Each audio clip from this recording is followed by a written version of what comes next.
나의 형제들아, 주 안에서 기뻐하라. 너희에게 같은 말을 쓰는 것이 내게는 수고로움이 없고 너희에게는 안전하니라.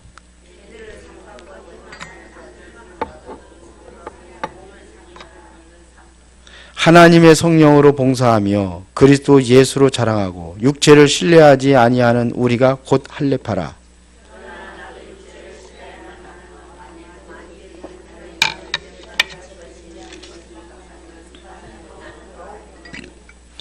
나는 8일 만에 할례를 받고 이스라엘 족속이요 베냐민 지파요 히브리인 중에 히브리인이요 율법으로는 바리새인이요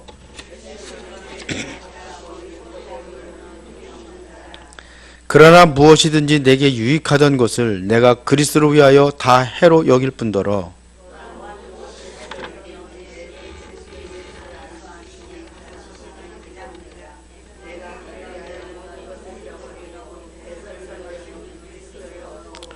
그 안에서 발견되려 함이니 내가 가진 의는 율법에서 난 것이 아니요 오직 그리스도를 믿음으로 말미암은 것이니 곧 믿음으로 하나님께로부터 난 의라.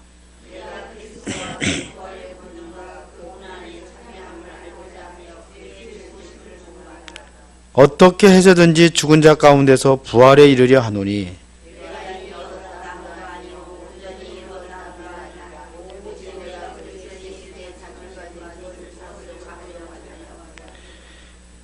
두 구절 다 같이 보겠습니다. 형제들아, 나는 아직 내가 잡은 줄로 여기지 아니하고 오직 한 일, 즉 뒤에 있는 것을 잊어버리고 앞에 있는 것을 잡으려고 표대를 향하여 그리스도 예수 안에서 하나님이 위에서 부르신 부름의 상을 위하여 달려가노라.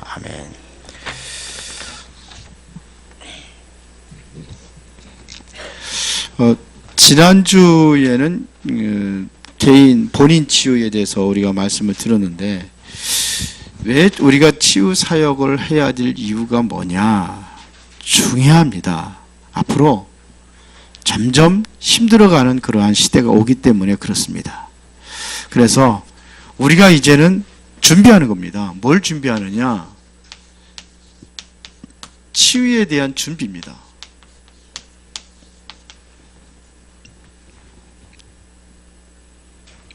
그래서 우리는 이제 함께 힘을 합해서 우리가 반드시 해야 할 것을 우리가 좀 오늘 좀 말하려고 합니다.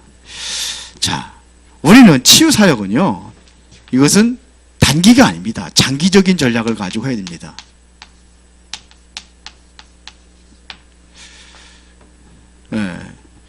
왜 여러분들은 이제는 이 시대, 한 시대의 축복의 사람이기 때문에 더욱더 장기적인 전략을 가지고 우리는 해야 되는 겁니다. 그리고 우리가 꼭 참고해야 될 것이 있는데 우리 현실만 보면 안 돼요. 현실만 보는 게 아니라 과거가 있고 현재가 있고 미래가 있습니다. 이거를 다 한꺼번에 다 같이 볼 수 있어야 됩니다. 그래서 이것을 다 보고 종합해서 우리가 치유 사역을 하는 겁니다. 오늘의 그 현실에 지금 내가 병들었다 그러면 여기 있는 게 아니에요. 이게 오게 된 과거가 있었던 겁니다. 병원에서는 무조건 그냥 칼 대고 찢어내고 막 그렇게 하는 것밖에 안 하거든요. 근데 이게 있었어요, 과거에. 병이 오게 된 근본, 이게 있었단 말입니다. 그리고 형이 병만 고쳐서 현재 끝나는 게 아니에요. 뭘 보고 사역을 하느냐? 미래를 보고 우리는 사역을 할 수 있어야 돼요. 과거, 현재, 미래. 이걸 종합해서 치유하는 겁니다. 앞으로 이제 역사가 많이 일어날 겁니다. 그러면 그때가 중요합니다. 교만하면 안 돼요. 우리는 치유 역사가 많이 일어나더라도 우리는 항상 겸손해야 됩니다. 사역을 우리가 사역 준비 이전에 이것이 우리가 분명히 알아야 될 것은 시대적인 사역임을 분명히 알아야 됩니다. 그리고 내가 먼저 응답받는 게 중요합니다. 그리고 우리는 항상 감사할 수 있어야 됩니다. 좀 우리가 조급할지라도 좀 그러지 말고 기주한 시대적인 사역이기에 장기적인 전략을 쓰는 겁니다. 자, 이 치유 사역은 어떤 사역이냐? 이것은 바로 시대적인 사역입니다. 오늘 좀 내용이 조금 많습니다. 시대적인 사역입니다. 그러므로 여기에 대한 분명한 하나님의 응답이 있습니다. 다니엘서 10장 10절부터 20절에 보니까 이게 이 다니엘이 뭐냐면 하나님 앞에 기도하면서 다니엘이 큰 전쟁에 관한 환상을 봅니다. 그래서 이걸 놓고서는 세 일에 동안 성경이 세 일에 그러니까 21일이죠. 21일 동안 슬퍼하며 하나님 앞에 기도합니다. 그때 이제 다니엘이 환상을 보게 돼요. 그리고 하나님의 음성을 듣습니다. 그 음성이 어떤 거냐면 마지막 날의 백성이 당할 일을 이제 다니엘이 깨닫게 됩니다. 그게 뭐냐면 시대적인 중요한 계획을 준비할 때 라는 것을 알게 된 겁니다. 그걸 준비하게 돼요. 왜 환상을 보여주고 왜 그랬습니까? 시대적인 하나님의 계획을 보고 준비하라는 겁니다. 그렇다고 한다면 우리가 시대적인 하나님의 계획을 보고 우리는 뭐 하는 거냐? 지금 준비하는 사역입니다. 우리가 정말 하나님의 계획을 분명히 알고 준비할 때 하나님께서 거기에 응답하시는 거예요. 우리가 아무것도 준비하지 않았는데 응답하실 리가 없죠. 오늘 진짜 이 사명자 메시지, 사역자 메시지, 사명자 메시지거든요. 사명자들만 모여서 아멘들 안 하시네. 참 안타까워요. 이거 하면서 저는 이게 하면서 제가 좋아요. 왜 그러냐면 메시지를 치유 메시지를 지금까지 그냥 뭐 옛날에 산발적으로 막 했는데 지금은 뭐냐면 제가 정리를 하고 있습니다. 쫙 정리를 하고 있어요. 그러다 보니까 제가 많은 것들이 도움이 되고 어딜 가든지 이제는 치유에 대해서는 메시지를 쭉 할 수 있는 그런 것들을 준비하고 있는 거예요. 그럼 여러분도 같이 준비하는 겁니다. 그렇게 하는 거예요. 우리가 잘 알고 있는 강태국이라는 사람이 있잖아요. 이 사람은 정말 모든 일에 때가 있음을 늘 그렇게 얘기를 하죠. 그런데 그 부인은 안 그래요. 부인은 좀 조급한 사람이에요. 그런데 강태국이라는 사람은 가정을 돌보질 않았거든요. 집안일을 돌보지 않았습니다. 그러니까 조급했던 부인이 뭐예요? 이제 집을 나가는 겁니다. 가출합니다. 그래서 강태공이 어느 날 이제는 낚시를 하고 있는데 거기에 왕이 지나갔어요. 왕이 지나가는데 낚시를 하는데 낚싯바늘이 이렇게 꼬부라져야 되잖아요. 근데 낚싯바늘이 그냥 이렇게 해가지고 이렇게 길게 낚싯바늘 이렇게 해가지고 낚시를 하는 거예요. 그래 왕이 보니까 이상하잖아요. 아니 왜 낚싯바늘이 꼬부라져야 고기가 걸려가지고 잡히는 거지 그렇게 하고 있느냐. 그랬더니 강태웅가 이랬다고 합니다. 나는 고기를 잡는 것이 아니라 세월을 낚는 겁니다. 그랬대요. 왕이 그 사람의 비상함을 본 거예요. 이게 보통 사람이 아니라는 것을 보고 이제 드디어 등용을 하게 됩니다. 그러니까 왕이 등용을 하니까 뭐야? 이제는 가마도 보내주고 막 그럴 거 아닙니까? 그래서 이제 왕궁으로 이제 탁 하고 이제 가고 있는데 그 부인이 어느 날 나타난 거예요. 소식을 듣고. 그래서 강태공 앞에 딱 쓰는 겁니다. 그랬더니 강태공이가 물 한 잔만 달라고 그랬대요. 그러니까 이제 부인이 물 한 잔을 딱 주니까는 물을 마시는 게 아니라 땅에다 쫙 쏟아버리더래요. 당신이 한 행동이 이 물과 같다. 버려진 물과 같다. 저급하게 하면 안 돼요. 우리는 장기적인 사역을 가지고 천천히 우리가 준비하는 겁니다. 언젠가 여러분들이 시대적인 그러한 일에 쓰임받게 될 줄을 믿습니다. 보세요. 아내가 만약 장기전을 썼다고 한다면은 그런 실수를 하지 않았겠죠. 자, 그러면 봅시다. 사도행전 2장 1절부터 47절에 보니까는 초대교회가 엄청난 그런 응답을 받습니다. 초대교회 성도들이 기도했기 때문에 열심히 기도했기 때문에 응답받은 겁니까? 우리는 그렇게 생각할 수 있어요. 그냥 마가다락방 모여가지고 사도행 1장 14절에 오로지 기도에 힘쓰니라. 그래서 응답받았다. 하나님 앞에 집중해서 응답받았다. 그래서 응답받은 게 아니라 시대적인 응답을 놓고 기도한 겁니다. 우리는 기도를 많이 해서 응답받는 게 아니에요. 무엇을 기도하느냐가 중요한 겁니다. 맞죠? 금식하며 철야하고 이게 불 켜달라고 기도하면 불이 들어옵니까? 그냥 스위치 누르면 돼요. 그게 무슨 소리냐면요, 응답받을 걸 놓고 기도하는 거예요. 많이 기도했다고 되는 게 아닙니다. 시대적인 응답을 받을 만한 기도를 하는 겁니다. 보세요. 그러니까 쉽게 말하면 치유사역은 시대적인 계획이다, 이걸 얘기하는 겁니다. 우리가 지난주에는 본인 치유 얘기했거든요. 정말 본인이 치유고 여러분들 자체적인 것이 치유가 되면은 이때부터 뭐냐, 응답의 속도가 빨라지는 겁니다. 그래서 지난주에는 뭐냐, 이거 한 거예요. 본인 자체 치유. 그러면 이제 응답의 시작이 여기서 빨라지게 되어 있습니다. 그러면 사람을 치유할 때에 우리가 어떤 치유를 하냐면 종합적인 치유를 해야 됩니다. 종합적인 치유. 한 군데 문제가 있다, 그거 내버려두면 다른 곳에 또 문제가 와요. 맞죠? 그러면 이게 점점 파고들면 전체 문제가 오게 되는 겁니다. 사람이 죽는 것은요, 한 군데 문제에 있어서 죽는 게 아닙니다. 전체적인 문제가 생겨서 죽는 겁니다. 손가락 잘라 듣자고 죽는 게 아닙니다. 그렇죠? 전체적인 문제가 와야 죽는 겁니다. 그런 것처럼 바로 우리는 종합적인 것을 진찰할 수 있어요. 종합적인 것을 우리가 알아야 됩니다. 자, 창세기 3장에서 우리가 분명히 알아야 될 것이 뭐냐면 8분야가 치유받아야 돼요.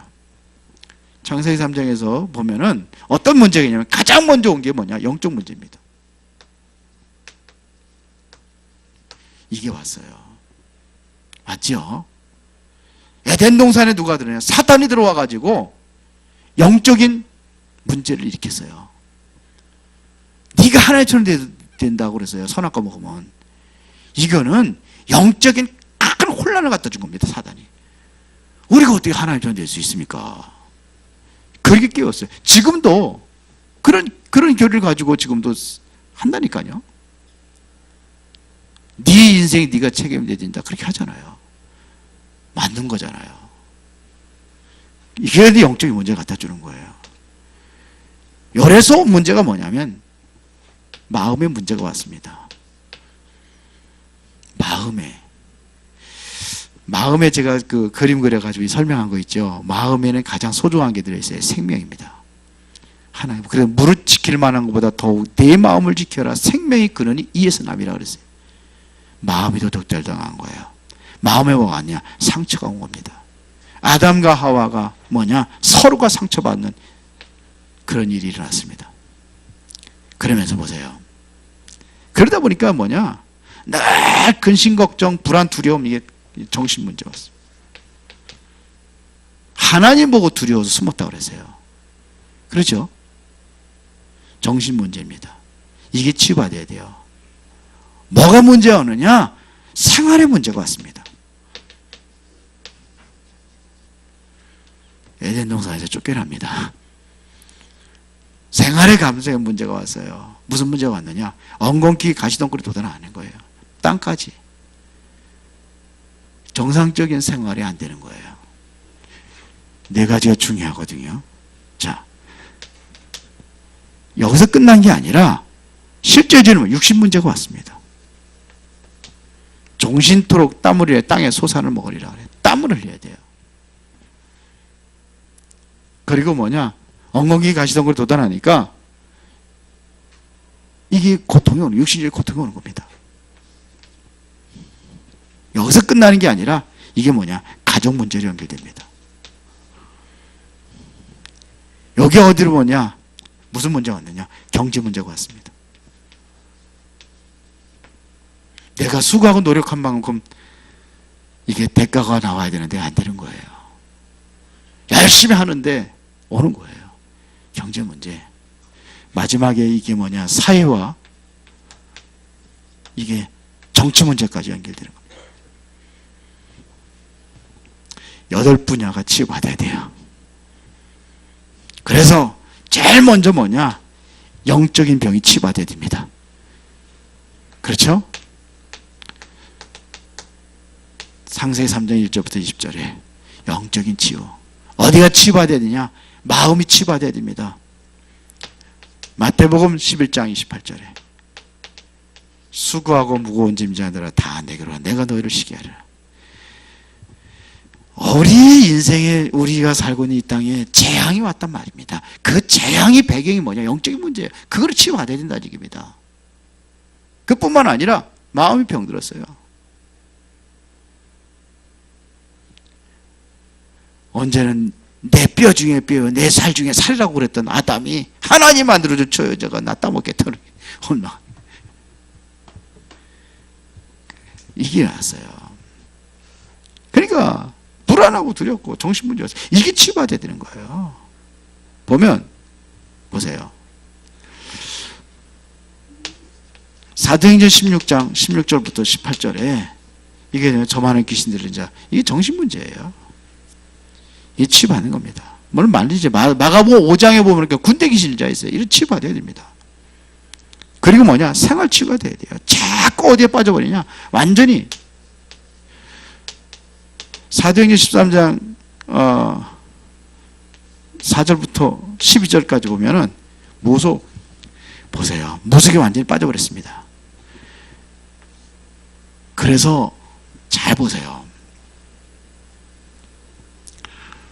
여기 보니까는 모든 문제 있으면 전부 다 갖다 무당들한테 물어보고 점쟁이한테 물어보는 거예요. 옛날에 우리 그랬잖아요. 저 제주도 가더라도 지금도 그런 데가 있더라고요. 제가 몇 년 전에 갔는데도 아직도 시골에 오면 거기 아주 그 마을마다 하나씩 있어요. 누가냐? 무속인들이 있어요. 모든 거 무속인들한테 물어보고 하는 거예요. 무속인들 지시를 받아서 하는 거예요. 누구예요? 귀신들. 이게 생활이 돼버린 거예요. 이게. 그런 사람이 있잖아요. 뭐까지 물어보느냐? 이사 가는 것까지 물어봐. 어디로 가야 되냐? 언제 이사 가야 되느냐 이거죠. 그래서 손 없는 날 선택한단 말이에요. 손 없는 날이 무슨 날이에요? 귀신 없는 날이란 얘기예요. 귀신 모르게 가는 겁니다. 대만에 가면은 2달 동안 해요. 귀신들이 다 해외하러 올라간다네. 제주도도 그런 날이 있습니다. 그래서 그날 빨리 귀신도 모르게 움직이고 이사도 하고 다 하는 거예요. 실제예요. 제주도 그러잖아요. 그래서 우리 이사하는 날이 있으면은 그때는 너무 이사하는 사람들이 많아가지고 육지에서까지 뭐냐면 도와주러 간다잖아요. 제주도로. 이렇게 됩니다. 완전히 그래요. 이사하는 것도 마음대로 못해요. 날짜 봐야 되고 어디로 가야 되는 거지 방향도 봐야 되고 뭐 이 정도로 완전히 생활이 완전히. 어렸을 때부터 교회 다니는 사람은 무슨 소리인지 모르죠. 실제입니다. 이게 돼야 돼요. 그게 뭐냐, 육신 완전히. 사도행전 8장 4절부터 8절에 보니까 사마리아 성인 때문에 뭐냐, 완전히 육신적인 질병이 고통당하고 있어요. 요 위에 건 4가지 요것이 되어져야지만이 요때부터 이제 요거 육신 치유하는 겁니다. 영적인 치유부터 해야 되는 겁니다. 마음, 정신, 생활. 그 다음에 요것이 되어지되 육신 치유하는 겁니다. 그러면서 뭐냐, 의사의 도움을 받는 겁니다. 어떤 사람은 의사 도움 안 받고 무조건 믿음으로 고친다 그래가지고 믿습니다 그래가지고 그게 아니에요. 의사 도움 받는 겁니다. 그러면서 뭐냐, 가정치유. 가정에 있어서는 사도행전 16장 31절이죠. 주 예수를 믿으라 그래 너와 네 집이 구원 얻으리라. 가장 중요한 것은 부부입니다. 나중에 가정치유, 부부치유 좀 하겠지만서도 그렇습니다. 이게 치유가 됩니다. 그리고 경제입니다. 경제. 사도행전 18장 1절부터 4절에 보니까 이게 바울이 이제 브리스길라와 아굴라를 만나잖아요. 그래서 실제적으로 우리가 산업인들이 일어나야 돼요. 그래서 이 산업인과 주의종과의 만남을 통해서 이제는 뭘 감당하느냐? 세계복음화를 감당하는 거예요. 사회와 정치적인 이것이 완전히 흑암의 세력이 완전히 빠져있기 때문에 여기에 진짜 실제적인 치유운동이 일어나야 됩니다. 이사야서 60장 1절부터 22절에 보니까 일어나라 빛을 발하라 여호와의 영광이 네 위에 임하였습니다. 그랬더니 어떻게 됐습니까? 열국에 있는 왕들이 들어오는 거예요. 렘넌트도 들어오는 건 물론이고 왕들이 들어오는 거예요. 이게 치유되는 거예요. 자, 그러면 우리가 이제는 중요한 정신치유에 대한 기도 제목입니다.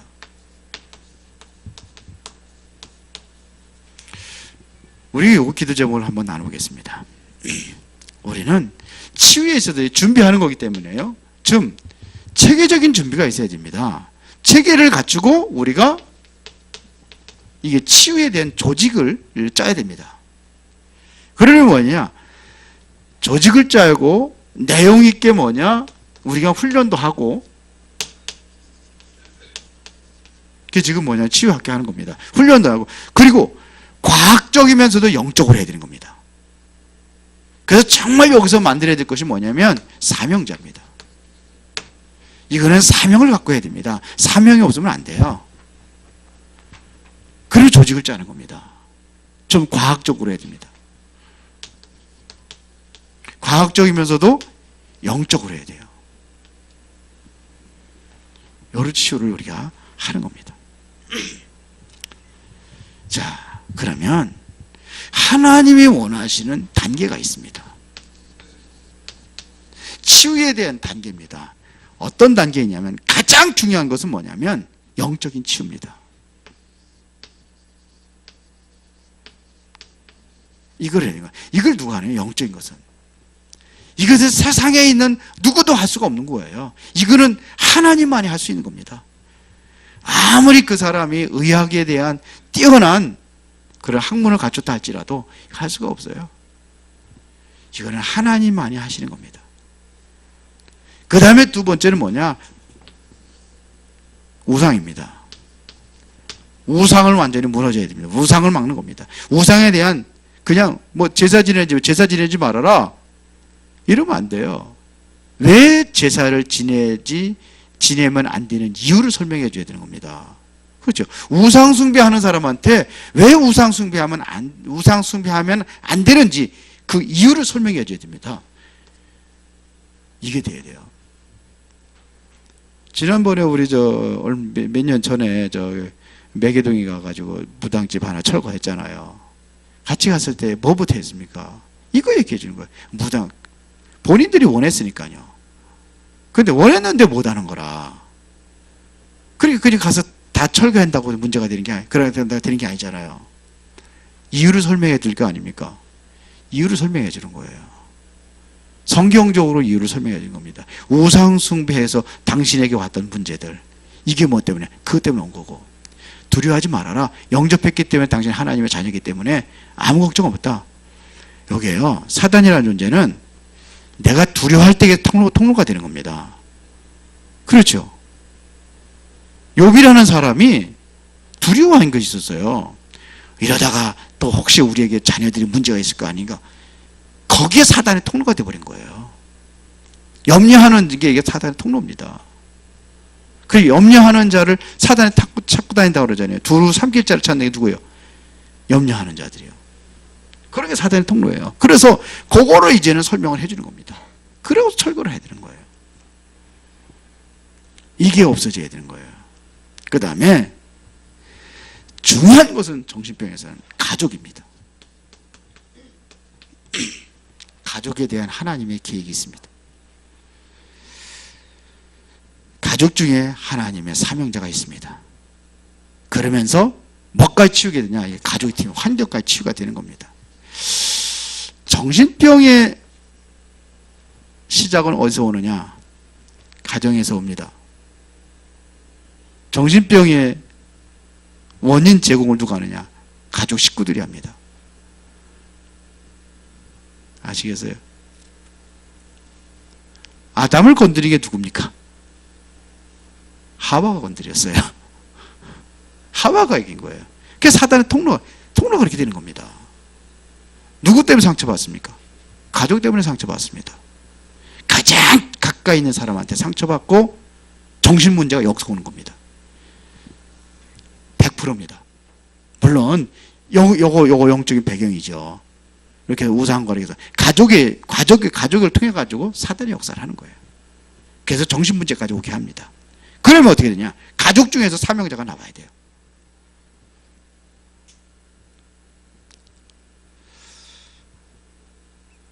지금 그 안성이 아빠하고 좀 술을 너무 많이 먹어가지고 저하고 이제 말씀 운동을 계속 했어요. 했는데 한 2주 했나요? 2주 하고 못하는 거 왜? 만날 수가 없는데요. 이게 영적인 문제에서는 도망가거든요. 또 도망가요. 정신 문제에서는 막 도망가거든요. 그리스도에게 이거 입도 딱 다물이고 말도 안 하고 이리까지 간단 말이에요. 근데 여기 가족에서 정말 사명자가 나와야지만이 할 수가 있어요. 그렇지 않으면 힘들어요. 그러니까 안 됩니다. 그 다음에서 뭐냐면은 환자를 치유할 때에 의학적인 기초를 우리가 가지고 있어야 됩니다. 의학적인 것도 이걸 무시하면 안 됩니다. 그래서 의사들 도움 받아야 됩니다. 때로 필요하다면 약도 먹어야 되는 거예요. 약만 너무 의존하기 때문에 그게 문제되지만, 그러면서 뭐냐면 실제적인 치유는 어떻게 치유가 일어나느냐? 이것은 바로 성령의 역사가 일어나야지만 치유가 됩니다. 이거는 절대적 성령의 역사로 가능한 겁니다. 하나님이 역사하셔야 된단 말입니다. 그러려면 우리가 뭐냐면 성령이 역사하도록 하려니까 말씀과 기도를 하는 거예요. 그래서 말씀을 가지고 하는 겁니다. 그래서 에베소서 6장 18절입니까? 성령의 검, 곧 하나님의 말씀을 가지라 그랬어요. 말씀 가지고 하는 겁니다. 자, 그러면 조금 여기에 대해서 한번 구분을 한번 해보겠습니다. 성경적으로 어떤 자가 있느냐? 정신치유의 구분입니다. 마태복음 11장 28절에 보니까는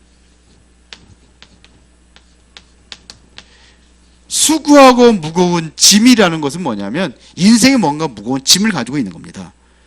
그렇죠? 뭔가 눌려 있는 것을 얘기해요. 눌리고 있습니다.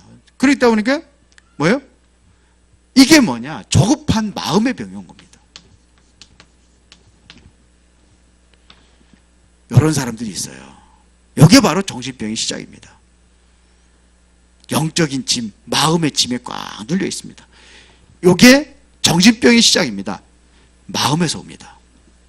뭐에서 오느냐? 생각에서 옵니다. 정신병은 무슨 병이냐? 생각하는 병이다, 그렇게 할 수 있어요. 생각이에요, 생각. 여기 병들어 있는 겁니다. 생각이 뭐냐? 마음에 상처를 갖다 주는 거예요. 생각을 통해서 마음의 상처를 가지고 있습니다. 이게 시작입니다. 우울증, 왜 우울합니까? 생각이에요. 생각에서 온 겁니다. 의처증, 왜 의처증, 의부증이 생깁니까? 생각입니다. 그렇죠? 여기서 온 거예요. 그래서 이렇게 마음에 병든 사람들이 많아요. 그러면 완전 통제 불가능한 정신병이 있습니다.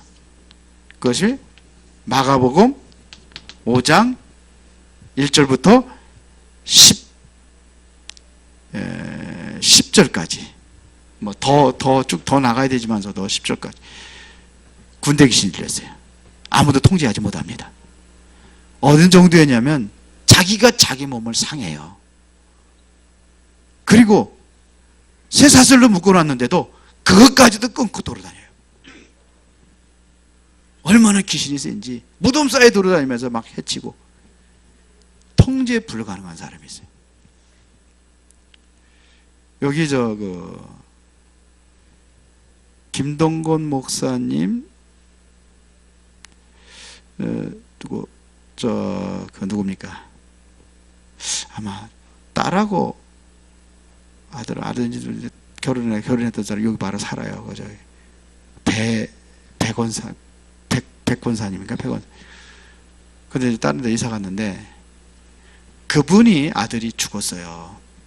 아들이구나, 아들. 딸하고 이제 아들하고. 근데 아들이 죽었어요. 그러니까 이제 완전히 헤어진 거죠. 헤어진 게 아니라 뭐 저기 그렇게 될 수밖에 없죠. 근데 그 아들의 친구가 있어요. 친구가 있는데 이 아들이 정신 문제예요. 그 아들이 죽었으니까 이제 어머니 하면서 가끔 놀러 오는 거예요. 근데 언제 옛날에는 우리 다락방 할 때 예원교회 앞에 많은 장사들이 있었어요. 토요일만 되면은. 장사들이 많이 와서 장사해요. 그런데 이 아이가, 그런데 백권사님 얘기하니까 이제 오면은 그냥 그 거리다가 왜 이런 거 하느냐고 그냥 그러면 방해를 하는 거예요. 그냥 상 같은 거 이렇게 예? 치워버리고 그러면서 그냥 때려부시고 그러면 지금 사람들이 가만히 있겠습니까? 왜 그러냐고 그러면서 때리고 걷어맞고. 근데 그 권사님이 그걸 본 거예요. 그래서 어느 날 왔더래요. 오면 밥도 주고 그랬답니다. 그거 했는데 물어봤대요. 왜 너 그렇게 가면은 맞을 줄 모르냐? 안 돼요. 근데 왜 그러냐? 맞으면 시원하대요. 얻어맞고 피나고 그러는데 시원하대요. 마가복음 5장입니다. 여러분들 내가 이거 취했을 때 바늘레 여러분들 내 스스로 딸 수 있어요? 그거 하나도 아파가지고 내가 못하는데 자기 몸은 상한다니까 이것은 완전 관리가 필요한 통제 불가능한 사람들입니다. 정신병입니다. 자, 영적인 문제가 와서 사도행전 13장 1절부터 12절입니다. 누구죠? 무속인 따라다니면서 완전히 그러는 거예요. 무속인 중심으로 살아가는 거예요. 모든 것을 무속인이 물어보고 무속인대로 무속인의 말을 따라서 생활하는 거예요. 뭐까지 그러느냐? 큰 사업까지 그러는 거예요. 우리나라 IMF 왔을 때에 그때에 한 역할을 한 사람이 있는데 정태수 씨입니다. 한복그룹 회장입니다. 이 사람이 뭐 하는 사람이 있냐면 전속무당을 끼고서 무속인 말만 들었대요. 그런데 돈을 버는데 그냥 엄청 벌었답니다. 저녁이면 그냥 돈을 그냥 응? 자루에다가 담아줘도 이렇게 그 정도로 벌었대요. 무속인들 말 듣고. 근데 무속인들 희한하죠. 이 집이 있으면 안채가 있고 우리 바깥채가 있죠. 사랑채가 있잖아요. 근데 사랑채에 누가 사느냐면 정태수 씨가 살고 안채에는 무속인이 살았답니다. 그게 왜 그러냐 그랬더니 여기에 집 터 기가 세가지고 정태수가 살면 안 되기 때문에 그렇게 산대요. 그런데 언제 무너졌느냐면은 무당이 색가루를 만들어야 네가 더 많은 돈을 벌 수 있다 그랬대요. 그게 뭐예요? 한보철강입니다. 한보철강이 무너지게 하면 계열사가 다 무너지는 거예요. 왜 이렇게 무서운? 이거 완전히 이것도 정신병입니다. 16장 16절부터 18절에 보니까 누굽니까? 점생이 실제로 귀신 들려 점치는 자가 있다니까요. 사도행전 19장 8절부터 20절에 보니까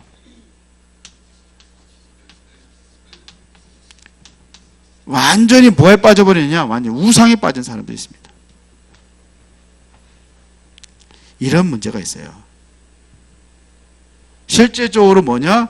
마음의 병. 실제적으로 뭐냐? 통제 불가능한 정신병. 그 다음에 완전히 무속에 빠진 병. 그래서 우리가 뭐냐? 마음 치유, 정신 치유, 뭐 치유해야 되냐? 무속 치유를 해야 되는 거예요. 귀신 들려가지고 점친다는 귀신, 이거 치유해야 되는 겁니다. 귀신 치유, 우상 치유, 이렇게 해야 되는 거예요. 이렇게 나올 수가 있습니다. 마음에 병든 사람들은요, 사회생활 다 합니다. 이런 사람 사회생활 다 합니다. 하면서 하는 거예요. 결론입니다.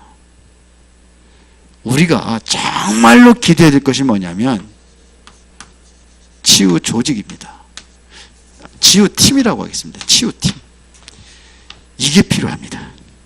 앞으로는 우리가 병원 사역도 합니다. 병원. 정신병원. 그래서 실제적으로 병원에 헌신하는 그러한 요원들이 나와야 돼요. 그래서 우리가 병원에 가서 병원에는 나름대로 룰이 있거든요. 그걸 지켜줘야 됩니다. 거기에 애로사항이 있습니다. 그런가 하면 병원에다가 뭘 줄 수 있느냐? 좀 도움을 줄 수 있는 그런 사역자가 필요합니다. 그리고 뭐냐면 실제로 치유를 위한 치유 다락방이, 그리고 치유 미션홈, 치유 전문교회. 요게 우리가 이제 기도하면서 응답 받아야 됩니다. 그러면서 실제적인 시설도 이제 우리가 때로는 필요하게 됐죠. 이거를 치유 사역원이라고 하겠습니다. 여러분 우리가 응답을 받아야 됩니다. 그래서 오늘은 좀 치유에 대한 어떠한 앞으로 우리가 또 뭘 준비해야 될 것인가, 이걸 좀 말씀을 드렸습니다. 그래서 실제로 여러분들이 기도하시면서 종합적인 치유 8분야 요거 잃어버리지 마시고요. 그래서 정신치유에서는 중요한 그 몇 가지를 말씀을 드렸습니다. 그래서 여기에 대한 실제적으로 일할 수 있는 그러한 제자들이 일어나야 되는데, 여러분들이 이 부분에 쓰임받기를 예수의 이름으로 축원합니다. 기도하겠습니다.